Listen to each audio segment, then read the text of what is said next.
I started isolating myself from other boys very early on. I remember in first grade, I had a friend.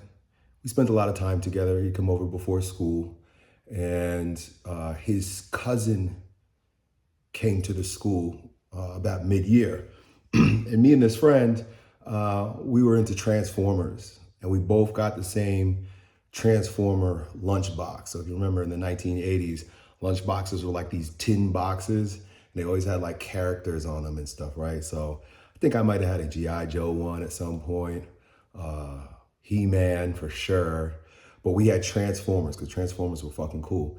Anyway, uh, my lunchbox glowed in the dark.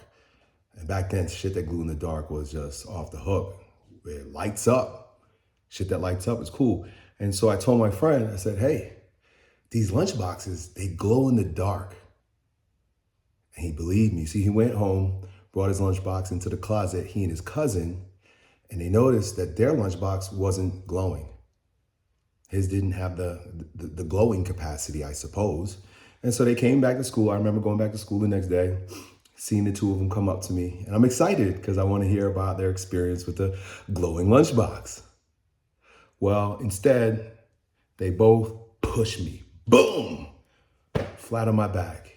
I wasn't expecting that. They bum rushed me. What the type of bum rushing that a 6-year-old can do. And so I got bum rushed by these two dudes. And I remember feeling heartbroken and confused.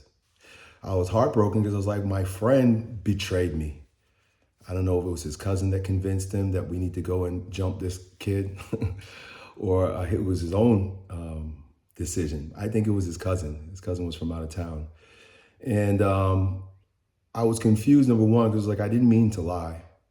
I didn't want to deceive him, but my lunchbox glue up.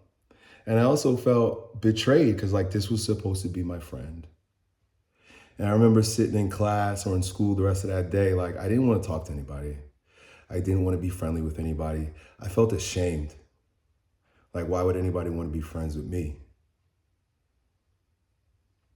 And so I think that was probably the first time I felt rejection and then recoiled into isolation. But it didn't stop there. I mean, that continued for years in different ways.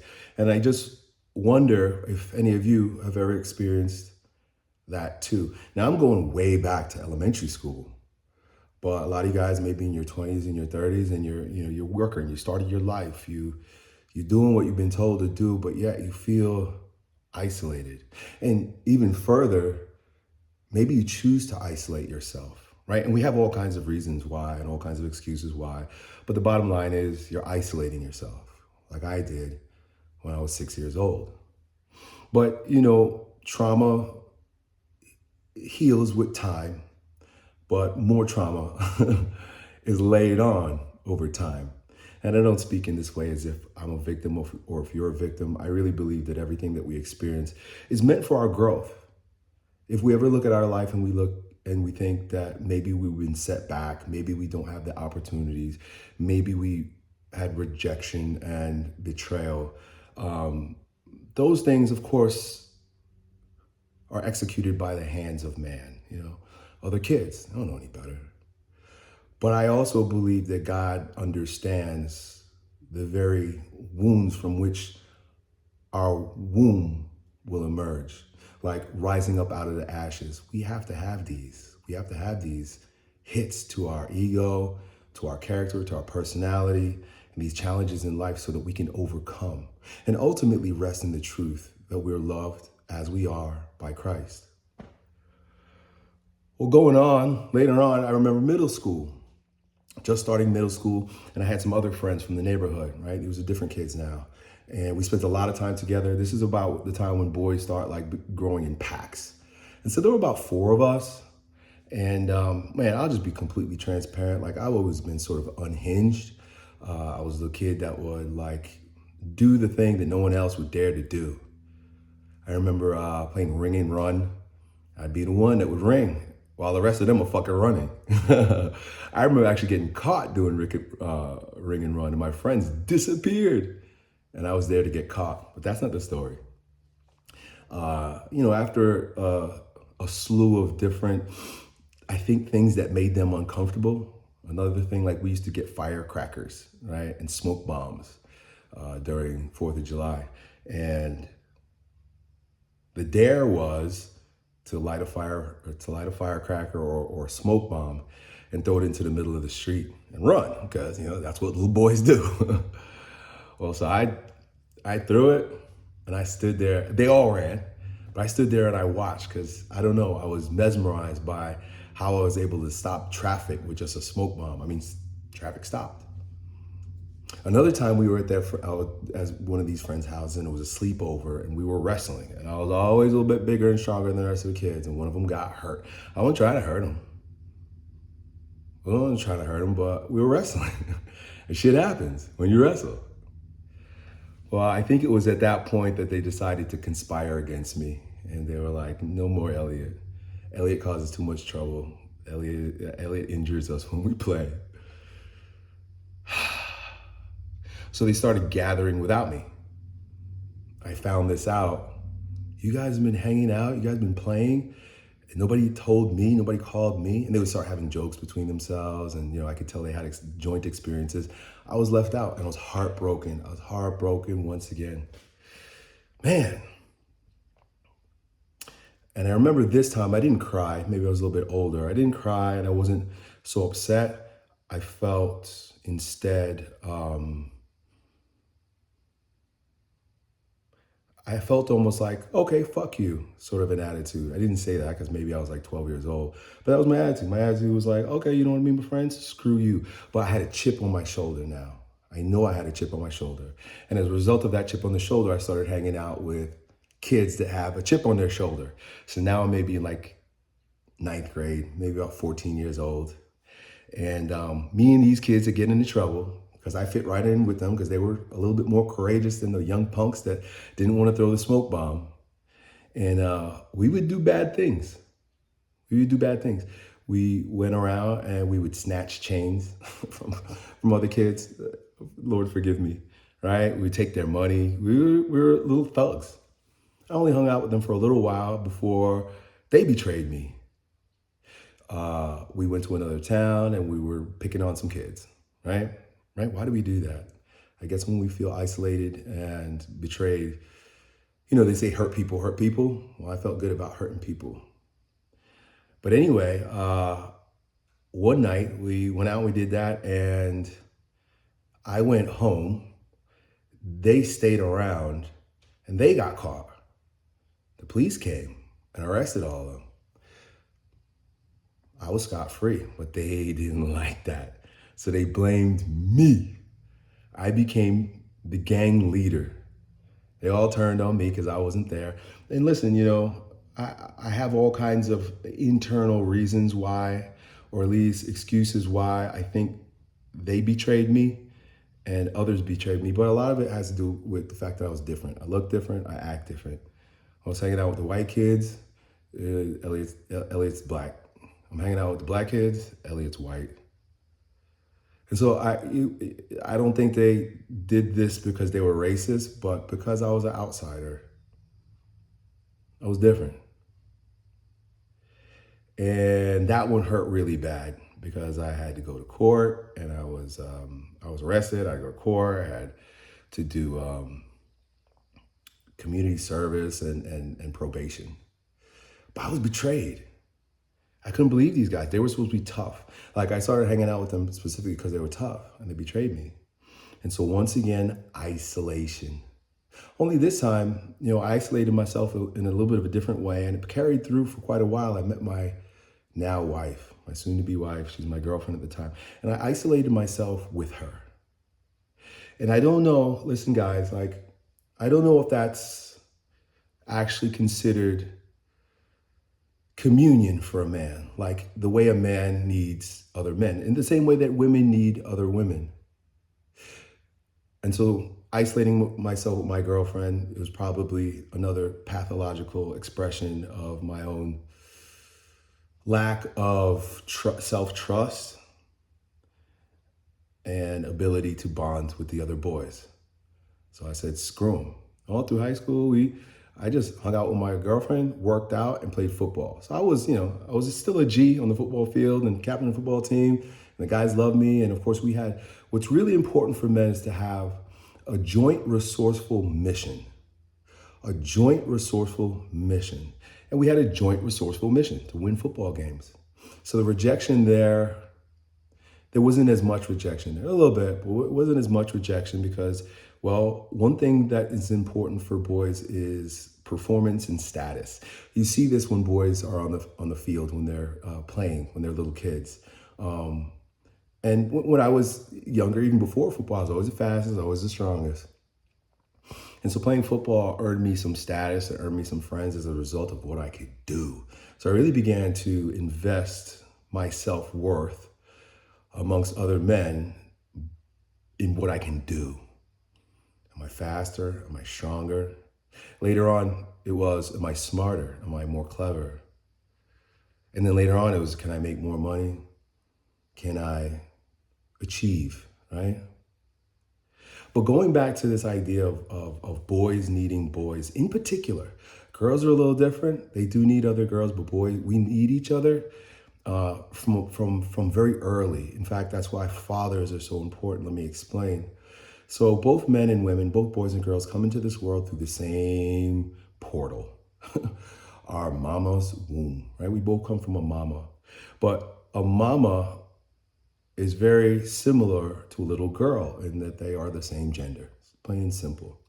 And so, although a boy and a girl come from the same mother, and they both do have this love-lost relationship and a wound, a separation wound that happens when you realize, like, see, a baby thinks that they're their mom. You know, the world is all one thing.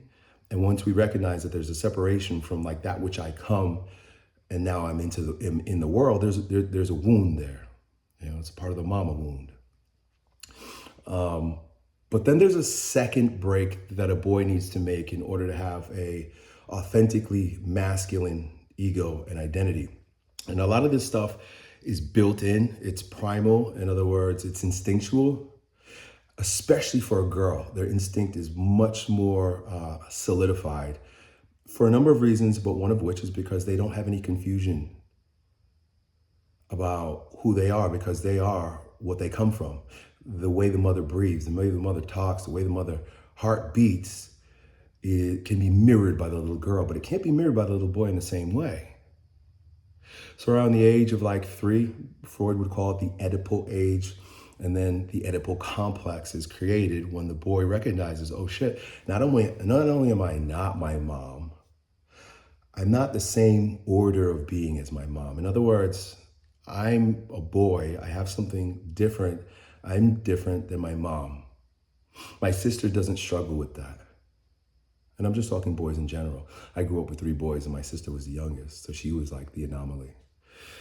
But once a boy recognizes that he's not his mom, there's an isolation that instantly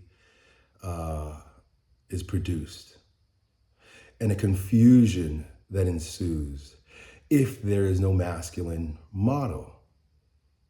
And our masculine model, the first masculine model, is usually father or father figure. And if our dads weren't there, or maybe they weren't there the way that our tender egos needed, we now are trapped in a liminal space, and in between. I'm not my mom, I'm not like my mom, I'm not so sure about dad.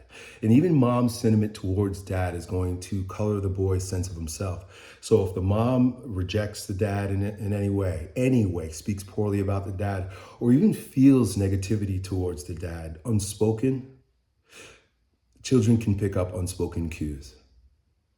And so the boy will begin to see that being a man, being a boy, being like dad, ain't so good because, you know, mommy's not happy.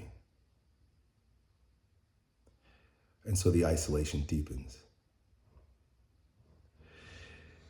And, well, my dad's mowing the lawn. I can't get away from like lawnmowers and trash takers, right? You guys have watched my videos for years. There's always some kind of noise. It's like 8 o'clock in the morning, 9 o'clock in the morning, my dad's out there mowing. And you know what my dad's doing? He's doing what men do. Picks up his tool and does his work, by himself, alone. I also kind of learned loneliness or aloneness, and there is a distinction by watching my dad. My dad. We're talking about dad and talking about my dad. My dad was there. My dad was deeply there. But my dad also gave us advice about friends. And I don't think my dad had very good experiences with other boys or men. I think my dad's a little ADHD or autistic. He's neurodivergent. He's a boomer neurodivergent, which is rare. And there's always some problem with other guys, and it's always their fault. These guys are stupid. And he's so convincing. I'm a lot like him.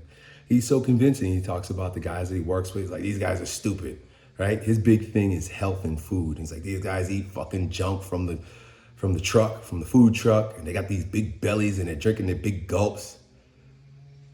And he terrorizes them. And nobody likes him. They respect him. My dad is highly respectable because he's fucking good at what he does, and he likes working and he likes doing a good job. But he isolates himself from other men because a bit of arrogance, but at the same time, he doesn't like their slapdickness, if you will, right?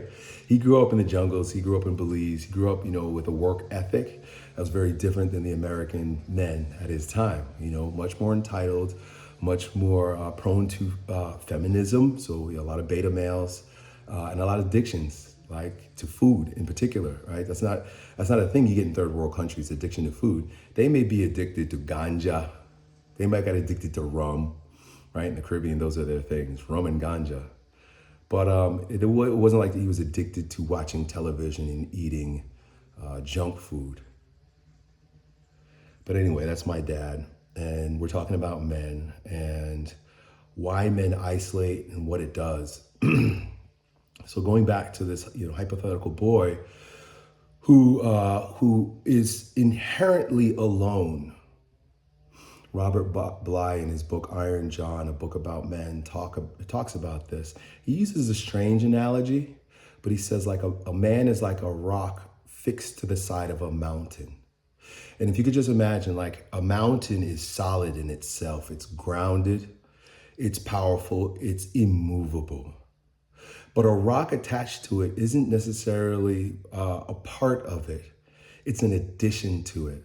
It's a little bit outside. And he says that every man born into this world is like a rock attached to a mountain. There's this thing that's outside of me, and I am now added to it. And that's the inherent isolation that a man feels by being a man. Just being a man. So the tendency is strong because the sentiment is deeply ingrained. But not all men. Really, not all men isolate themselves, especially into their adulthood, like I do. And I'll talk a little bit about my adult isolation in a moment. But I just want to contrast, the way I am, my character structure,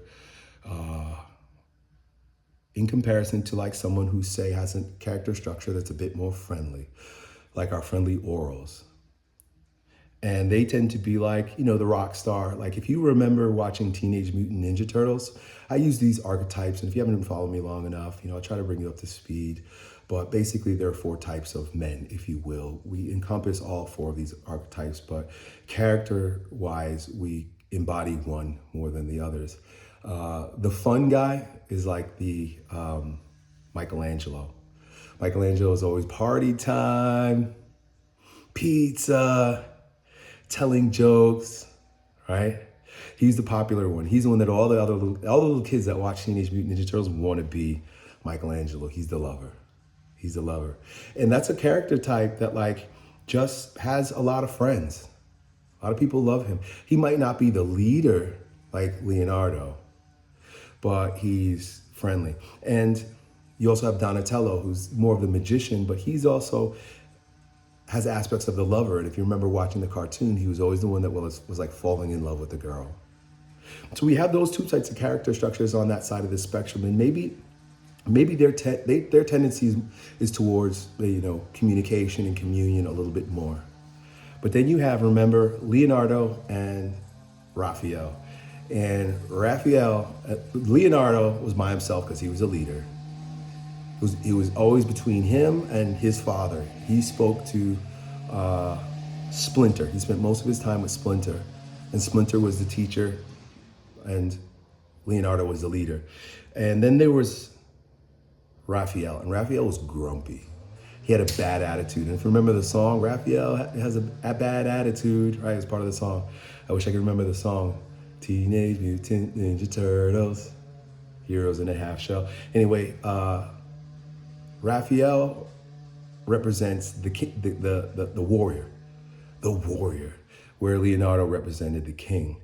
And the warrior was grumpy. He was always fighting with the others.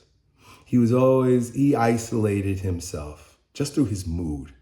He'd rather be by himself, and he was always arguing, especially with the leader, Leonardo. And I think those of us that tend towards isolation are a bit more either like Leonardo, but in a pathological way. We all have shadows. Or like Raphael in his shadow form. The shadow form of the warrior is the isolator. I can do it. I don't need anybody. Lone wolf, pick up my sword, go rogue. I'm going to do what I want to do. And in fact, the character structure that's associated with that is the masochist. And the masochist will hurt himself to prove his point. That's why I say, he cuts off his nose to spite his face. He does things to, even if it hurts him, so that he feels right. That's the warrior's attitude. And I can tell you, I got a lot of warrior in me, a lot of masochist in me. And as I got older, it helped in a season. When my wife and I first moved down to Florida and I started my own business, it was me and my clients, and then I'd go home to my family. No friends, no friends. I had a couple of drinking buddies and guys that later became my friends. But in that season, it was, and many of you could probably relate to this. You're in that season of grinding. You're in that season of going. You're in that season of if it's to be, it's up to me. I got a wife, I got a baby, more on the way. I'm building a business. And I didn't really even think that I needed a business partner or anything. It's not I didn't want any help, but I wanted to do it all by myself. I wanted to do it by myself because I didn't want to ask anybody for permission. I didn't want to run my ideas by anybody. I didn't want to check in, right? And that's not always a good thing because, when we're stuck in our own echo chamber, we have a tendency to make mistakes based on our blind spots. You need other guys to see shit. We need each other just built this way with our eyes in front.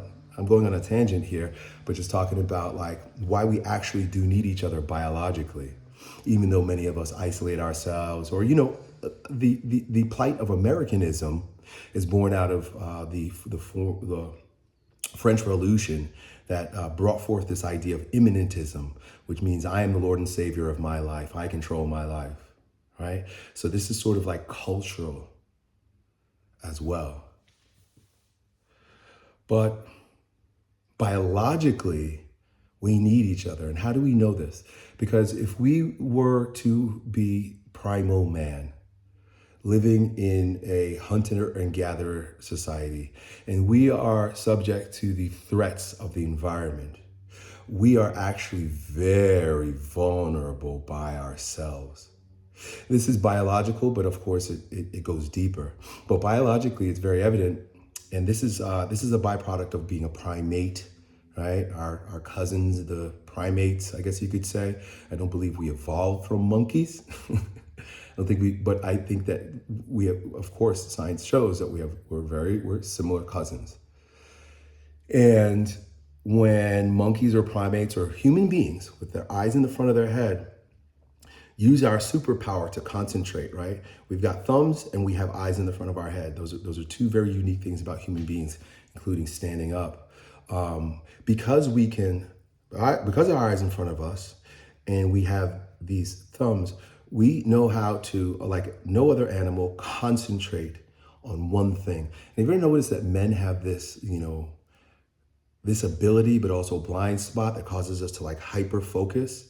Or like a woman could be doing like 5 things at once, or she could even be talking to you, but you're doing your thing, whatever it is. Either you're playing video games or you're doing work. Whatever it is, you're focused. But that very ability to focus as a man blinds us to what's happening here and back here. So we would form what Jack Donovan in his book, The Way of Men. Actually, I learned this from reading that book. We would, in what he called the gang, right? Or a platoon or a small group of men, 4 men usually. What made it so important for us to go out in these gangs was the fact that I needed someone to have my 6. And I needed them to have my 9 and 3 too. And they need me and I need you. So that like if there is a threat from behind and I'm focused, maybe I'm looking into the horizon, I'm looking for something to hunt. If I don't have this guy behind me, then I can get jumped, right? So we had to really, really depend on each other for survival. Just because we don't do that anymore, okay. And also this is what I just described, if you're interested in this kind of stuff, is also found in Robert Greene's book, Mastery. He opens the book about this ability to concentrate, but also mentions the blind spot. So in his book, Mastery, he not only talks about mastery in a craft and in art, but social mastery and how social mastery is so damn important because of this biological need.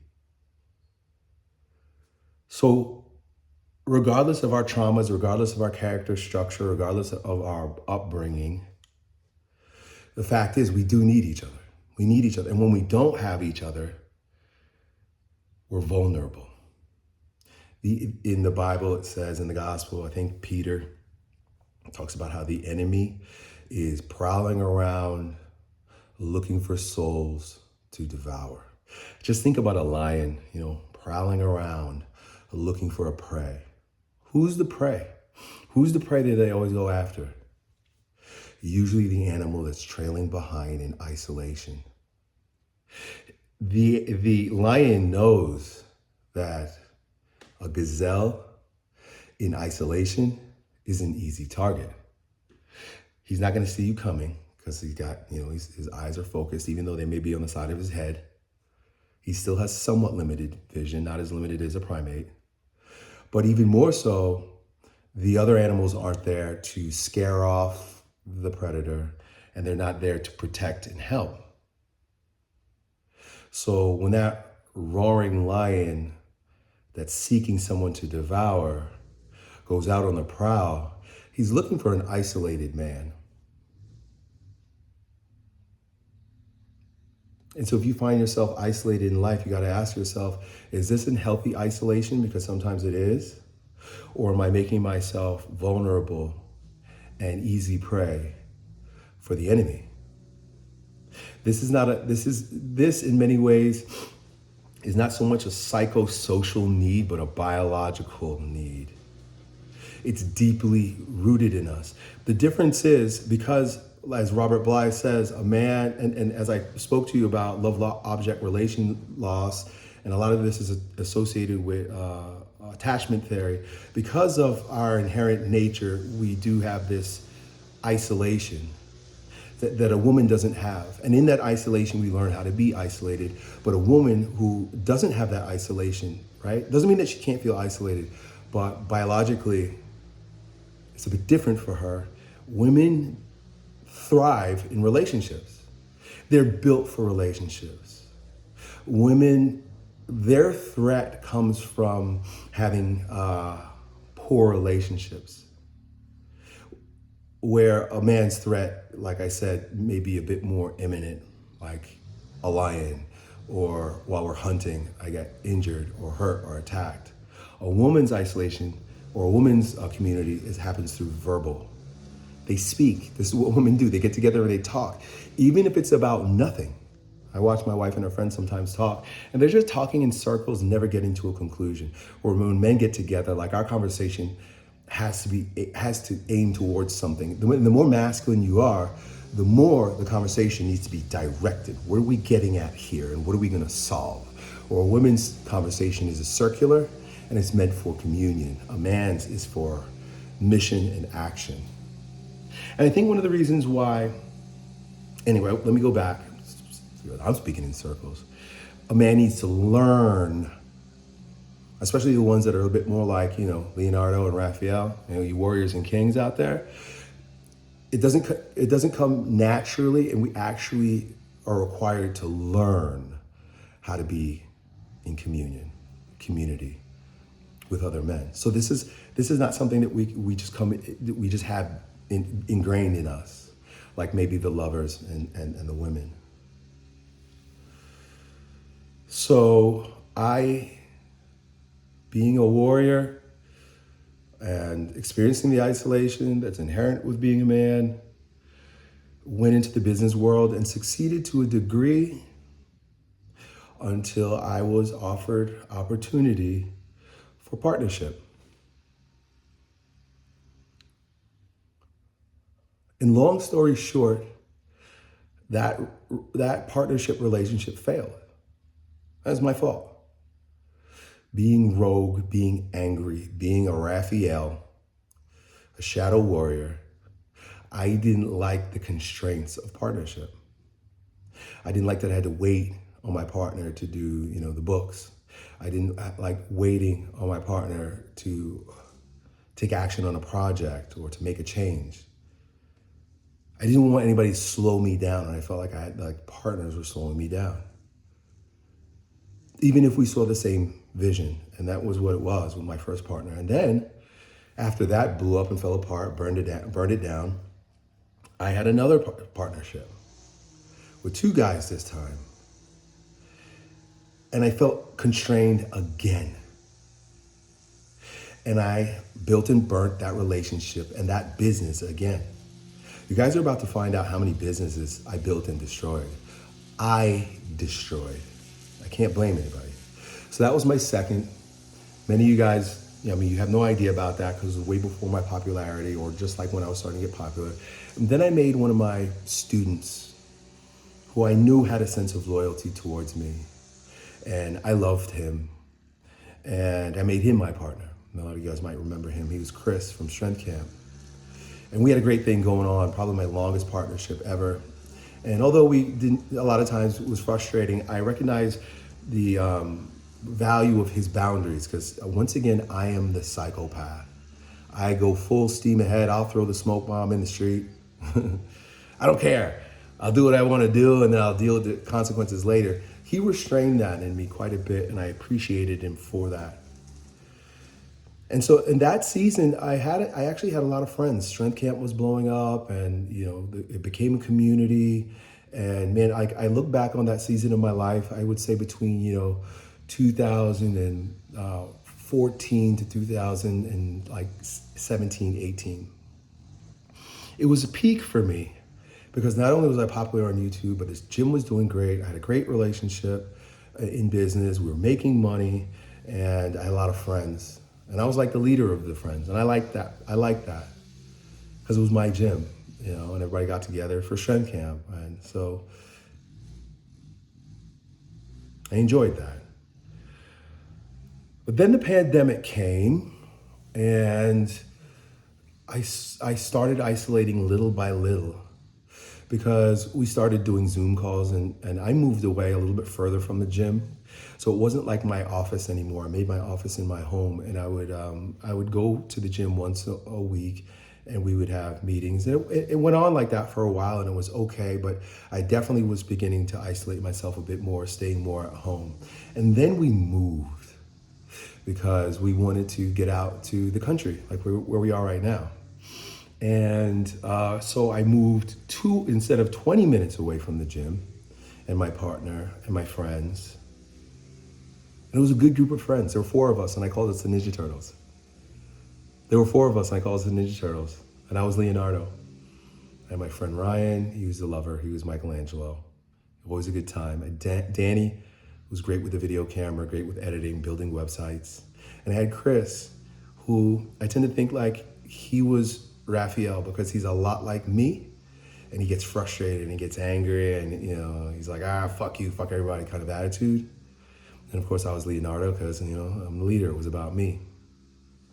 But going back to moving not just 20 minutes away from the gym, but 2 hours, 2.5 hours away from the gym, and coming out here, instant isolation. And then I took it further because I started getting frustrated with having to do, but out here, the internet connection was horrible.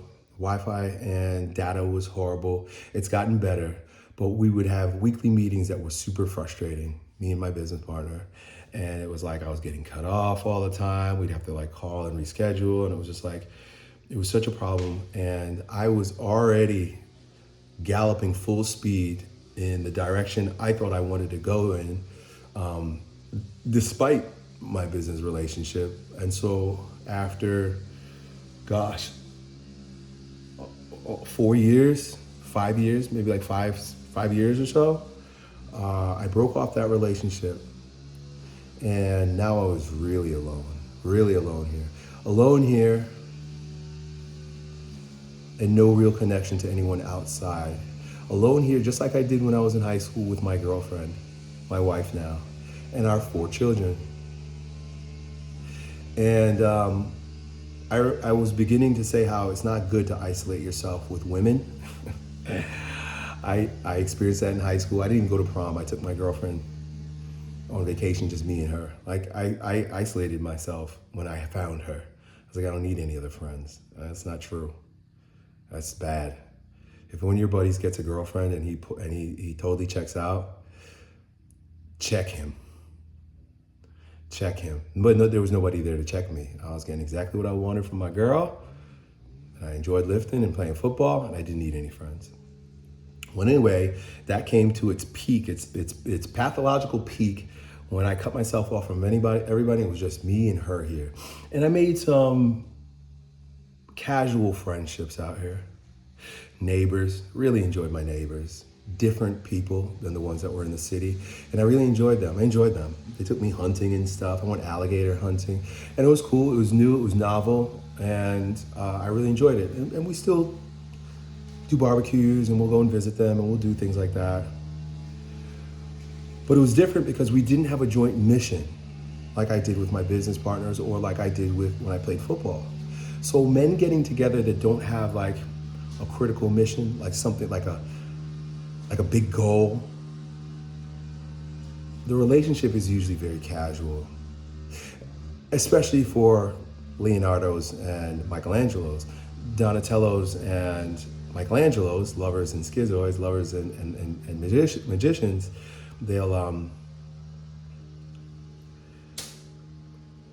They naturally will stay with relationships that are, I don't want to say unfruitful, but they see the value in just friends. They're just talking, usually drinking buddies. That's what they end up being, right? They just end up being drinking buddies.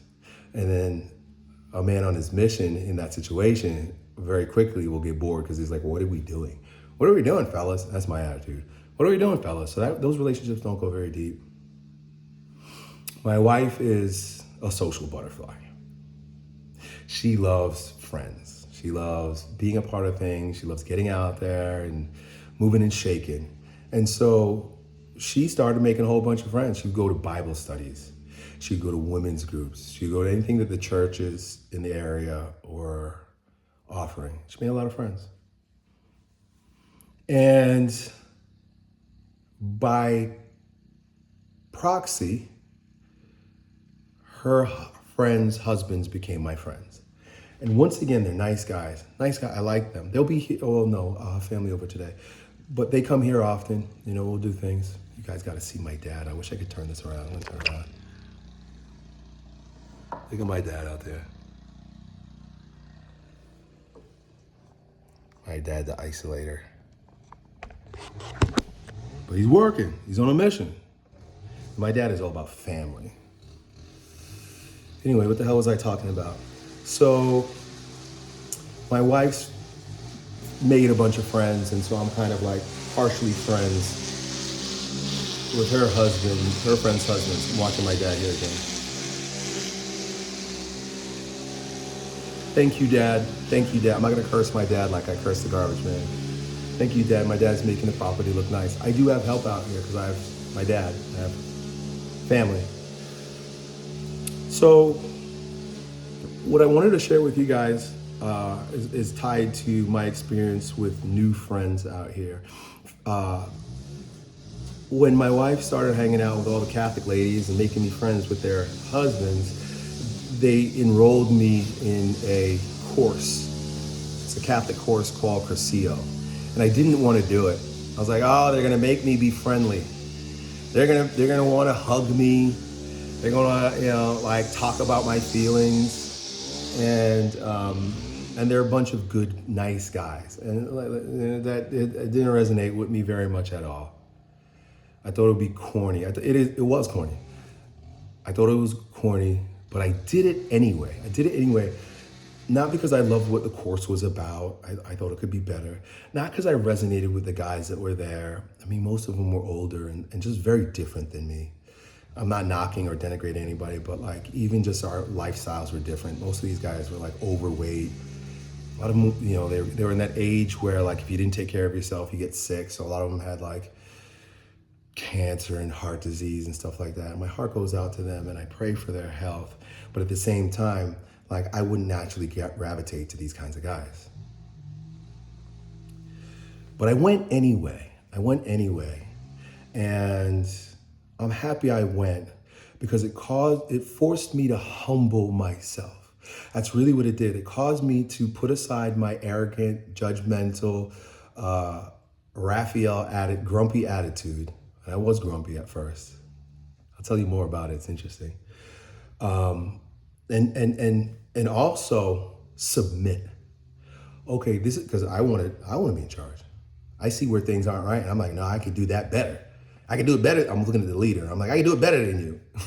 It's my attitude. It's not a good attitude. It's a better attitude to be humble and say, okay, let's see what these guys are doing. They got more experience than me, and I'm a guest here. So I adopted that attitude. Like I trained myself to have that attitude. And when the weekend began, I was definitely this guy. And I see they're beginning, the guys that are a part of this and they've been doing it for a long time, they start putting their arms around each other and swaying and singing songs. To me, that didn't resonate. And it doesn't mean that it can't resonate. And it doesn't mean that it never resonated. But who I was in that moment 6 months ago was like, fuck this. Fuck this. Fuck these guys. They're hugging each other and singing songs. And I think about it now and I know how stupid I am. Because it's good to soften the ego a little bit. And so I did it. By the end, I did it. By the end, I said, okay. And it was so funny because the leaders of the event, they had their eye on me. And I could even hear them talking about me. And they were like, he'll come around. He'll come around eventually. They were waiting for me. And I have a strong presence. Even if you don't know me, these are guys that don't know me from YouTube. But just my presence alone, even if I'm fucking quiet, all I gotta do is open my mouth a little bit or just fucking show up.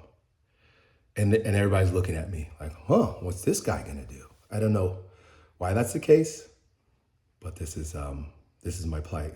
But anyway, they had their eye on me, and towards the end, I was hugging and I was singing, and I really liked the songs. I liked the song. In fact, it was my favorite part of the whole thing. When I started doing it, by the third day, I was like, these songs are pretty cool. And singing in tune with other dudes, it's fucking awesome. I remember reading in Robert Greene's book, 33 Strategies of War, he spoke about an English general. I don't remember his name, but he had the most loyal troops. They were the best, most fearless.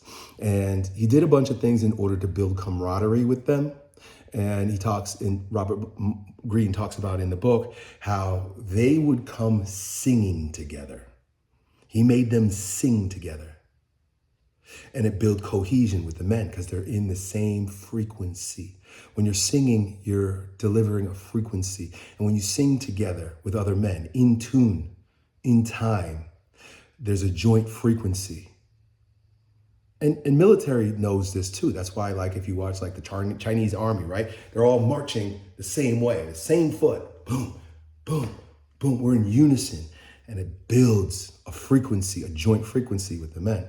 So I knew that singing did that. Plus, in my study of transcendental Christianity, or like the mystical tradition of the church, I read a lot about how monks lived in monasteries. I really like the idea of being, a monk, a religious monk. That resonates with me, probably because of the isolation part. They isolate themselves, hermits and stuff like that. But I remember reading a book about the daily practices of these monastics, these religious men. And one of the things that they always did is they get up in the morning and they would sing psalms together. They would chant the psalms together, chanting. So men chanting together is a joint mission in deliberate, unified frequency and beauty. Listen to some Gregorian chants if you get a chance. Go on YouTube, look up Gregorian chants, and you'll see the beauty that's associated with men come together in the same frequency. So it began there. I started singing with these guys. We had a graduation, and I was the laughing stock of the graduation because everybody got a chance to speak. And I entertained the hell out of the crowd by telling them the truth. I remember standing up there and I was like, I complained. My entire final speech was a complaint. And I complained about how nice they were. I showed up, and as soon as I got there, somebody grabbed my suitcase and rolled it away for me. And I was like, oh boy, it begins. The nice guys are coming to be friendly with me. And I maybe I took this from my dad a little bit, but I tend to like see nice guys suspiciously. I'm like, what do you want? What are you trying to do? Are you trying to manipulate me? That's a part of my attitude. They trying to manipulate me. They trying to soften me up or make me like them, and that's not going to work so easy. That was my attitude. And I even take this how you will, anybody who's listening. And this is just me speaking my mind. And sometimes when I speak my mind, it doesn't necessarily mean it's rooted in my heart. I just say what's on the tip of my tongue sometimes. And I remember I was complaining to them because I was like, when I became Catholic, I loved the fact that when I went to a Catholic parish for Mass, no one bothered me. You can walk into a Catholic Mass, walk into a cathedral, and everybody is silent. That's what I love about Catholic Mass more than anything. It's silent. You walk in there, it's reverent, you're quiet. You quietly go to your pew and you kneel and pray. And during the entire ceremony, the entire ritual, you're either silent or you're chanting or praying in unison. So I was like, this is fucking awesome. No small talk. We're either praying individually or praying together. That's the Mass. But anyway, I complained to these guys. I was like, yo, I like being Catholic because everybody left me alone. And I show up here and you guys are acting like evangelical non-denoms. These churches that you go to, and then as soon as you show up, you got some smiling yokel who wants to be your best fucking friend. And they give you like the best parking spot your first time there. And they like want to show you around and they want to get you to join their groups. And I had such an aversion to these Protestant churches. That's a part of the reason why I fell away from like Christianity as a whole, because I was like, I don't understand Catholicism, and I had a lot of wrong thoughts about it because of scandal and the lies that the world has told us about it. But then I would go to these Protestant, or particularly like these evangelical non-denominational churches, and like they were also fake friends. That's what my dad likes to say. Anybody says they got friends, he's like, fake? You mean fake friends? But more specifically, he would say, oh, you mean your acquaintances? That's my dad's attitude. He says, nobody's your friend. You don't have any friends. You have acquaintances. To have a friend is a gift from God. And it doesn't just happen because he showed up and smiled, sang some songs, and dragged a suitcase. It requires more. That's my dad's attitude. So he has no friends.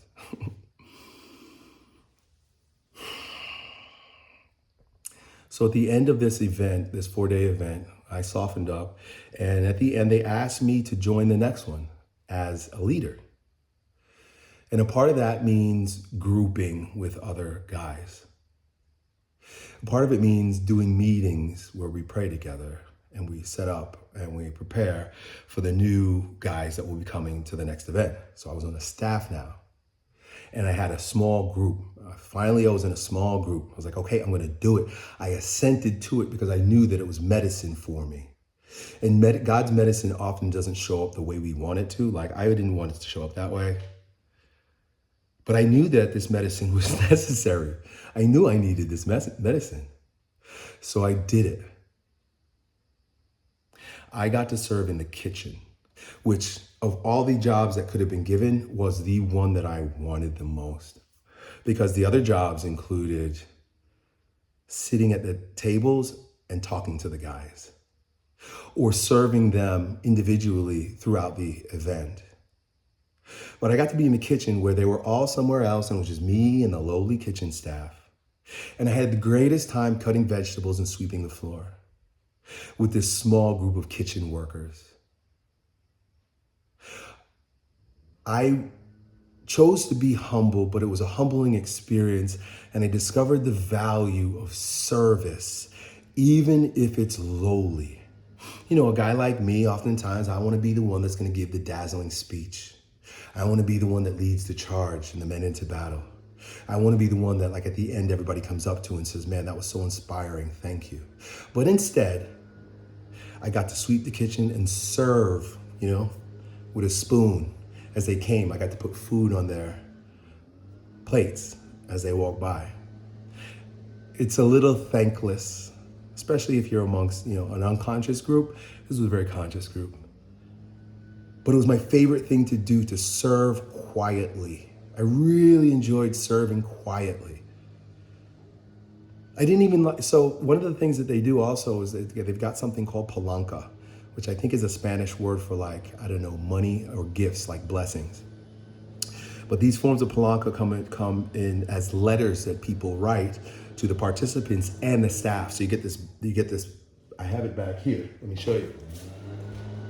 Tripping.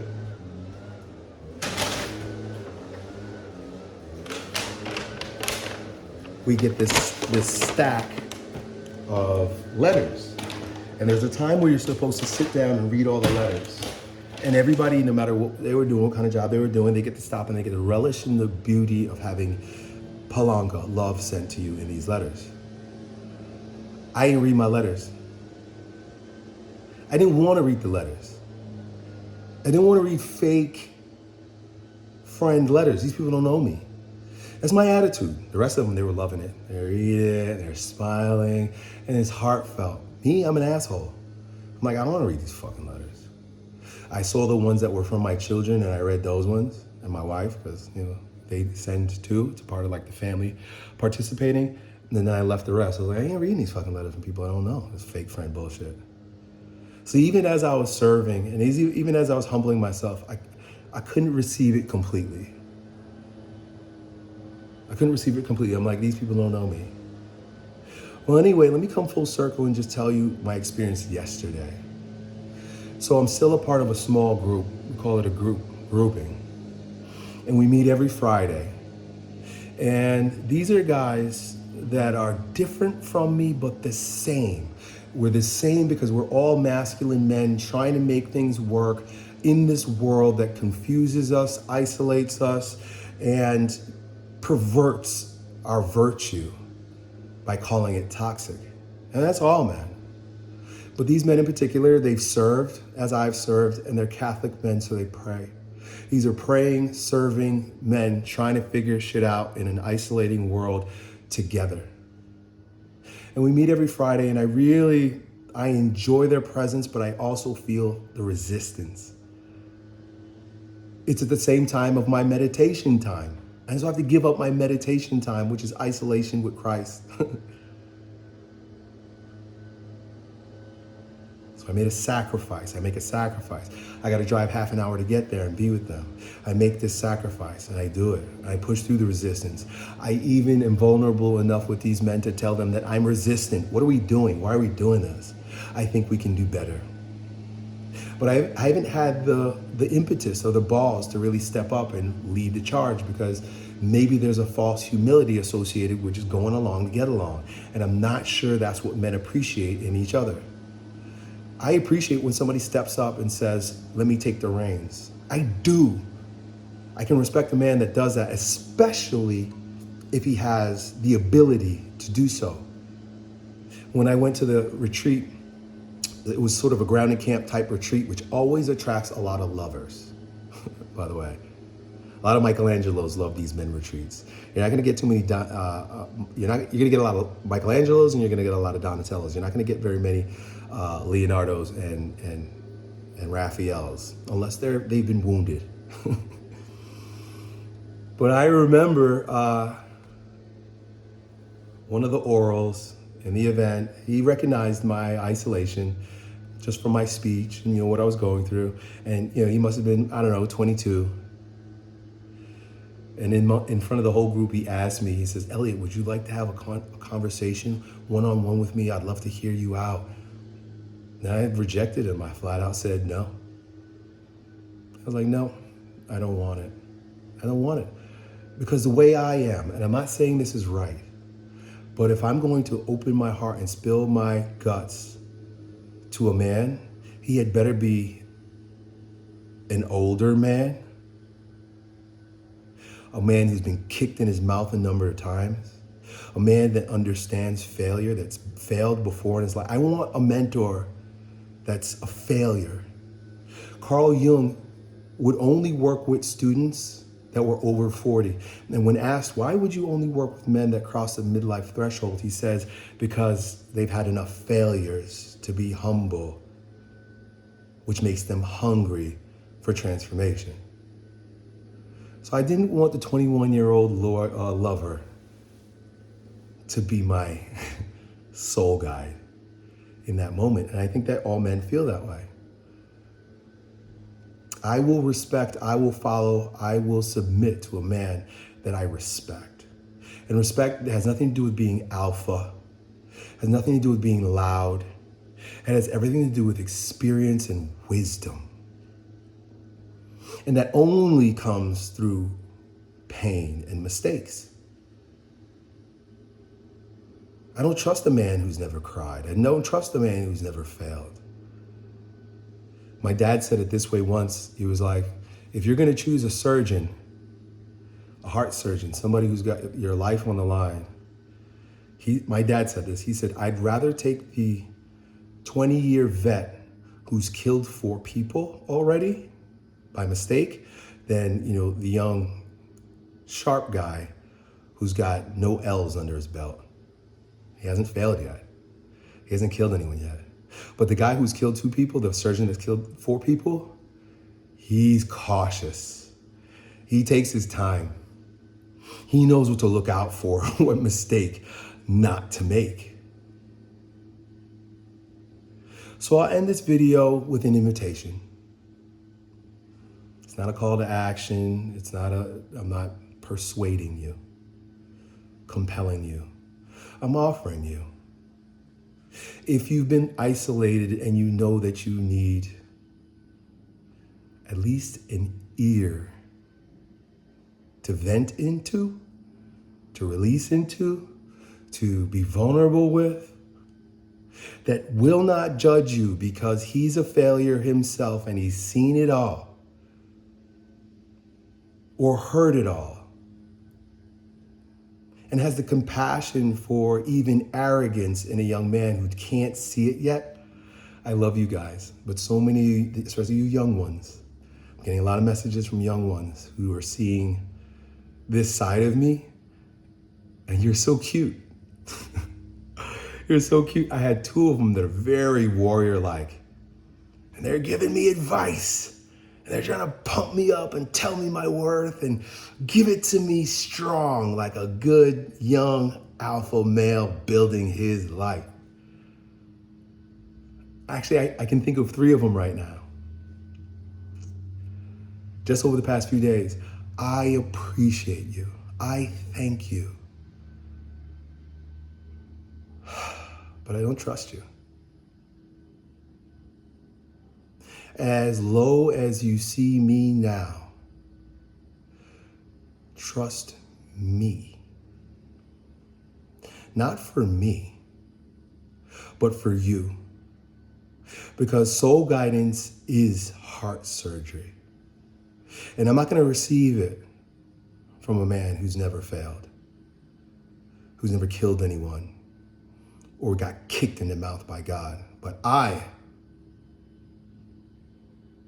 have suffered these things. And it doesn't make me the best, it doesn't make me the only, but it makes me a viable option for men who struggle with isolation.